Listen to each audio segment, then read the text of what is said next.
In this video, I'll show you how I painted up these Geonosians for Star Wars Legion. One of my main goals for 2026 is to work through my large, unpainted pile of miniatures. Looking through my box, I realized that I had 13 unpainted Geonosians from Star Wars Legion. These models are really nice, they're hard to assemble, but I really like the detail on them, so I thought this would be a great way to kick off the new year. All the Geonosians will receive the same painting techniques, however, this one with the spear will be the main subject of this video. This guy specifically just had a really dynamic pose, and he ended up being my favorite out of the entire group. Plus, with his dust cloud he's kicking up, I could pin him on to some cork so that I could paint him independently from the rest of the base.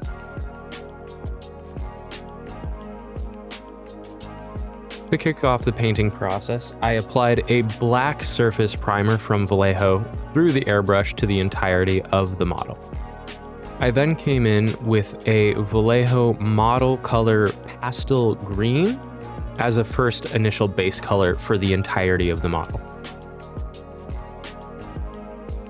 Then I applied a Vallejo game color bone white zenithal layer to the top of the model. To make sure I didn't miss any of the important details on the model, I then came in with a heavy dry brushing of the same bone white color. A plague green express color from Vallejo was then applied to the exterior of the wings, making sure not to let anything pool too much in any one location.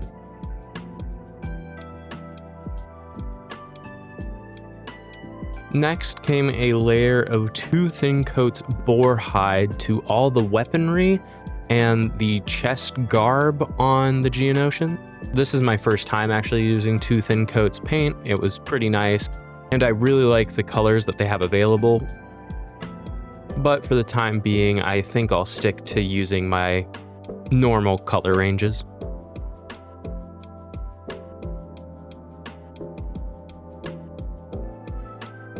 The tips of the spears and specific parts of the blasters got a dark gunmetal coat.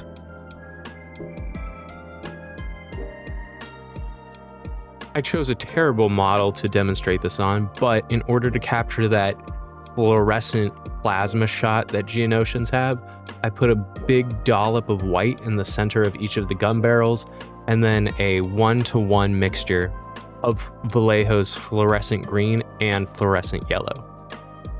This got me pretty close to the color I was looking for, and then I just had to come back in with the boar's hide and dark gunmetal to clean it up a little bit.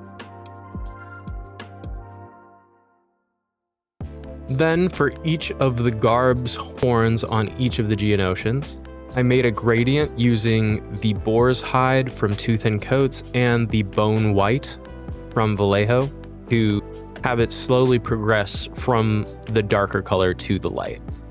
This was just a bit of a self-imposed challenge for wet blending and transitions that I really have been needing to practice recently.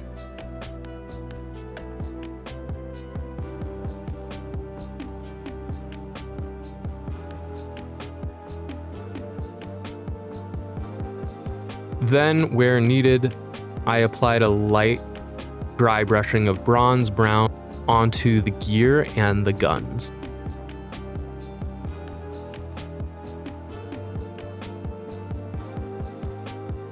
I then got to heavily apply a wasteland brown and rotten flesh express colors to the entirety of the models, focusing the brown on the center chest area and then the rotten flesh on the rest of the Geonosian. This is really the magic step that I found that really brings these to the screen accuracy, whether it's the animated shows or even episode 2. This part, I was a little fast and quick with it, and I made sure to create smooth transitions between the colors and make sure nothing pooled anywhere. While the paint dries, we can move on to the bases for a bit. To create a convincing Geonosis base, I rolled up little sponges of milliput and I smushed them down onto the plastic spacers that come with the Geonosians. I then took some epic basing bits, Hoodoo Valley set, and smushed them into the milliput before it had the chance to cure. And then where needed, I created smaller little dollops of milliput to put on top of the base terrain. And then I came in with a sculpting tool to create thin vertical lines and several thousands of horizontal lines to create a convincing sandstone base for all the larger rocks.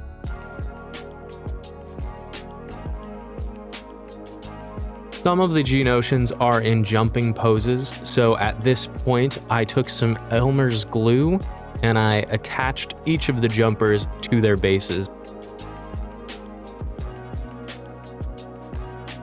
Then, with watered down white glue, I then smeared it all over the base, trying not to cover up the sandstone layers.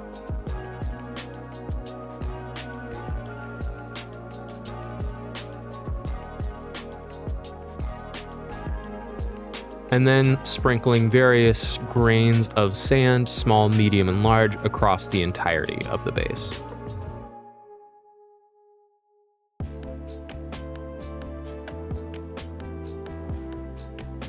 While that glue was drying, I then could tear off our jumpers to leave a nice silhouette for them to attach to later.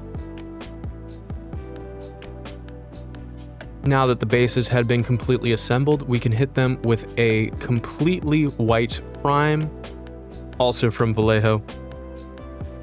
Then we can apply the Cheeto color Amaranth Red to the entirety of the base, making sure that we have good coverage, even doing multiple layers if necessary.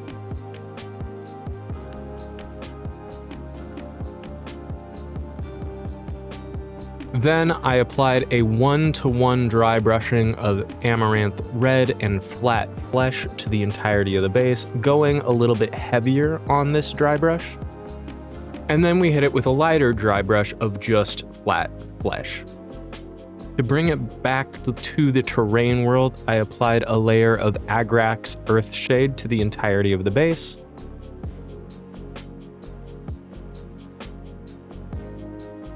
And then to make it a bit more red, I applied a layer of Cadian Flesh Tone to the entirety of the base as well.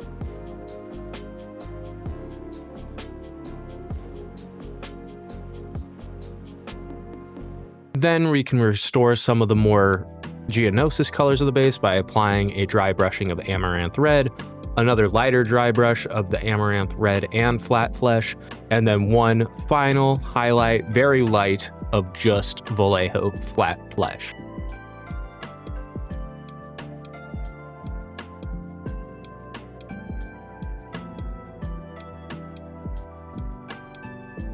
We could stop here, but I wanted to go a little bit further, so I applied a wash of the Gamer's Grass Basing Pigment Red Iron to all of the ground.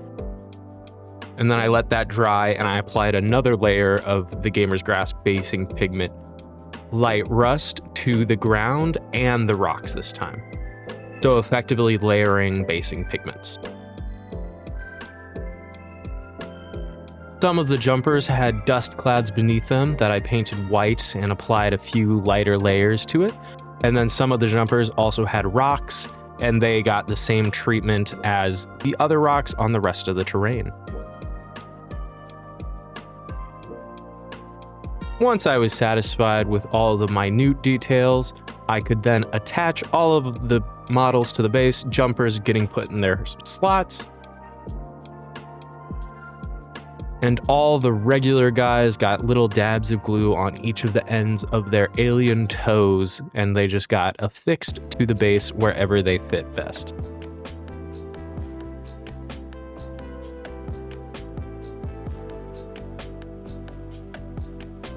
I did apply another light layer of the light rust pigment powder to the base of all their feet.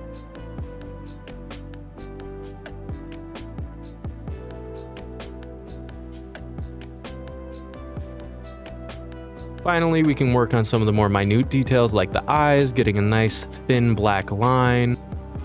I also picked out some of the more unique characteristics on each of the models. For example, Sunfac has a scar over one of his eyes, so I decided to make that a cloudy gray color.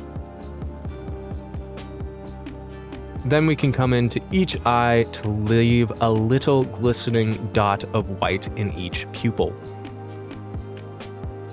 Each of the Geonosians' carapace garbs have a red jewel in the middle, so I carefully layered Vallejo Scarlet Red and Vallejo Bloody Red on top of each other with a little white dot again to help bring out the jewel quality in their outfit. Then for the final step, we can paint the sides of their base black and move on to some nice completed photos.